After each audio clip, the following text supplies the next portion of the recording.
Este programa es de tipo recreativo y deportivo. Contiene elementos de lenguaje, salud, sexo y violencia A que puede ser presenciado por niños, niñas y adolescentes sin la supervisión de sus madres, padres o responsables.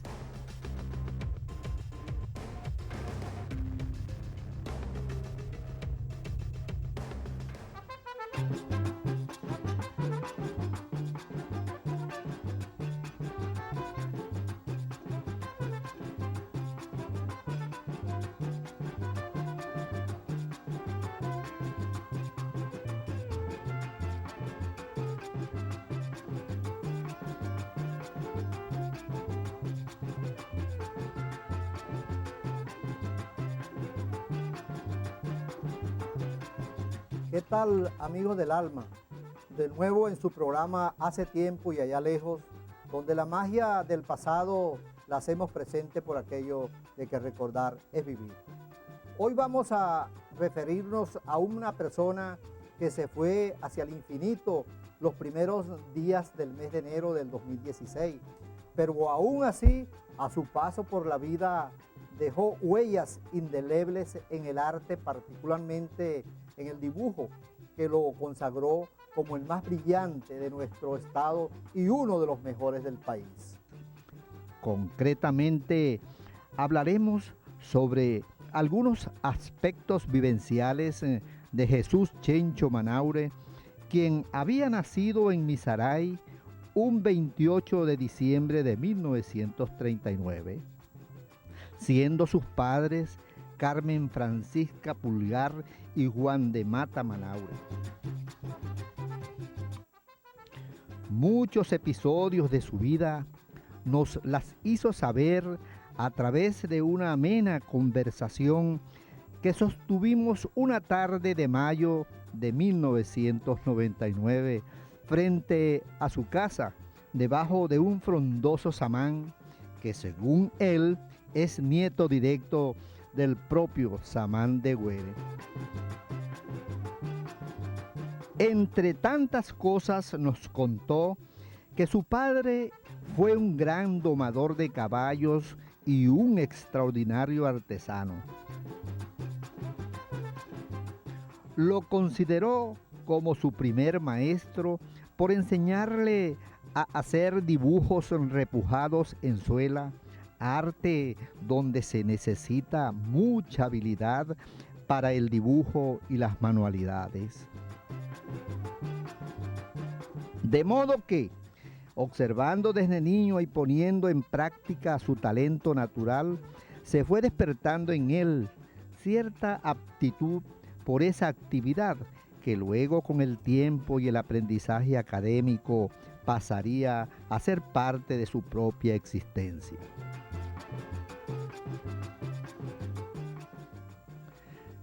Apelando a su memoria, nos comentó que había estudiado los primeros grados en Misaray con la maestra Antonia Panchita Barreno, para luego culminar la primaria en la Nicolás Curiel Curtiño. En 1953, estudiando sexto grado, ganó un concurso nacional de pintura infantil organizado por la revista Tópicos para estudiantes de todas las escuelas Shell de Venezuela, el cual le sirvió para que la misma compañía le otorgara una beca por 2 años para estudiar arte puro en la escuela Cristóbal Rojas de Caracas, que para entonces era dirigida por el maestro Francisco Narváez.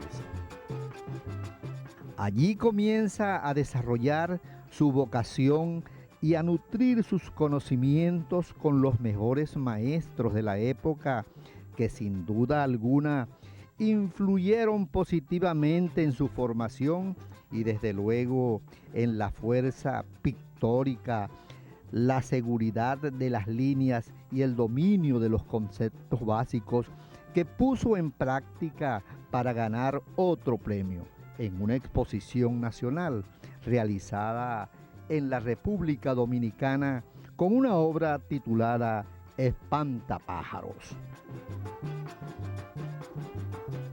Recurriendo a sus recuerdos, decía que sus primeras obras las comenzó a hacer en las paredes y el piso de su casa. Asimismo, cuando iba a la playa, le gustaba dibujar en la arena piernas contorneadas de mujeres bonitas que en la mayoría de los casos alborotaban el líbido de la juventud entonces. De allí que su debilidad fueron siempre figuras femeninas que, según él, me decía en la larga conversación, es el motivo más hermoso que la naturaleza puso a disposición de los poetas y artistas plásticos. En la lista de los grandes maestros del arte que atraían la atención de Chencho estaban los nombres de Frank Hall, Mateo Manaure, su profesor, Francisco Narváez y Jesús Soto. Sobre ellos decía, son artistas que dejan a uno encandilado. Refiriéndose a su propio estilo como pintor, me confesó que se inclinaba por la corriente impresionista, según el cual se retratan los objetos de acuerdo a la impresión que la luz produce a la vista y no según la supuesta realidad objetiva. En efecto, esta conducta artística la puso de manifiesto en figuras humanas y paisajes que plasmaba con un estilo personal e inconfundible. Pero su mayor pasión fue dibujar figuras que trataba de tomarlas al natural para analizarlas e interpretarlas. Por eso decía que sólo de esa manera se podía lograr la belleza, que es la máxima verdad que busca el artista en su obra. En cuanto a premios y reconocimientos obtenidos en su larga trayectoria, nos dijo que ni se acordaba de eso porque estaban guardados en un viejo baúl en un rincón de su casa. No obstante a eso, hizo mención, además de los que nombramos anteriormente, a uno que le dio mucha satisfacción y fue el premio obtenido en el Salón Anual de la Gobén con un cuadro titulado Fiestas de Santa Ana. Y por supuesto, también le satisfizo mucho el Premio Municipal de Artes Plásticas que le otorgó el municipio Carirubana. Pero a pesar de haber recibido bastantes premios y reconocimientos, jamás la fama lo envileció. Por el contrario, regresaba siempre con humildad al terruño, porque es innegable el amor y el apego que sentía por su lar nativo, que en ocasiones lo atraía como fuerza misteriosa a revitalizar su imaginación creadora. Muchas tristezas y alegrías pudo tener este consagrado artista, que también se formó en República Dominicana, país en el que un día, sin despedirse de nadie, alzó vuelo para caer nuevamente al pie del cerro. Respeté su silencio, sin preguntarle la razón de su regreso apresurado, pero una sonrisa picarona lo delató y pude interpretar de inmediato los motivos que lo trajeron de nuevo a la patria. No obstante a eso, contaba entre sus amigos que su mayor satisfacción era haber realizado obras que estaban en buenas manos por todas partes del mundo, pero hubo una obra en particular que le atraía buenos recuerdos. El mismo fue adquirido para ser entregado al Papa Juan Pablo II cuando estuvo de visita en Venezuela, y del cual decía con cierta humildad, que en algún rinconcito del Vaticano debería estar colgado. Iván Sierra Ramírez, periodista, escribió en su despedida algo tan hermoso que decía así: de Manaure aprendimos a apreciar los paisajes, los personajes y costumbres de los pueblos de la Paraguaná adentro.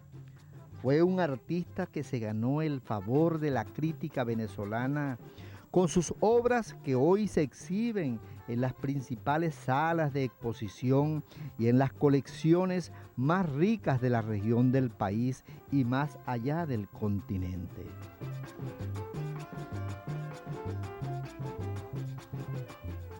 Pero también se ganó la amistad de todo un pueblo por su carácter afable, su sempiterna sonrisa, su verbo sincero, sencillo y cronicario sobre increíbles leyendas que construyó acerca de las diferentes costumbres de Paraguaná, especialmente su querido Cerro de Santa Ana, enigmática elevación territorial a la cual ayudó a conocer, pues de escuchar sus relatos sobre enigmáticos habitantes que allí vivían, impulsaban al visitante a subir y explorar el cerro.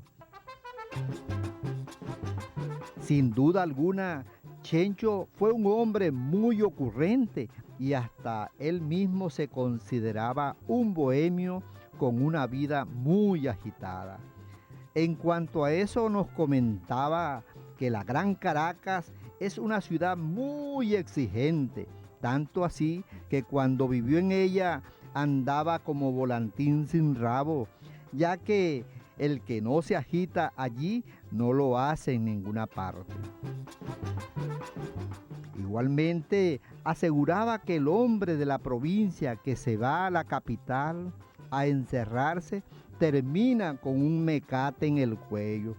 Cosas raras, pero a veces suceden. Por eso le recomendaba a los obstinados venirse a Paraguaná, donde abundan los cujíes propicios para tal determinación. Como ven, su jocosidad no tenía límites, como tampoco tuvo la pasión que sintió por el Cerro de Santa Ana, que consideraba suyo y que en cierto modo fue testigo mudo y confidente de sus meditaciones que hacía en sus momentos de soledad. Chencho Manaure disfrutó a plenitud su mundo multicolor, lo disfrutó a su manera, como lo hacen los grandes artistas que solo se llevan de lo terreno la satisfacción del deber cumplido. Y en razón de eso nos atreveríamos a asegurar que vivió y murió en paz, con la gran riqueza espiritual de sentirse querido por un pueblo que hoy lamenta la ausencia del más insigne dibujante que dio la Paraguaná de hoy y ayer, la de hace tiempo y allá lejos.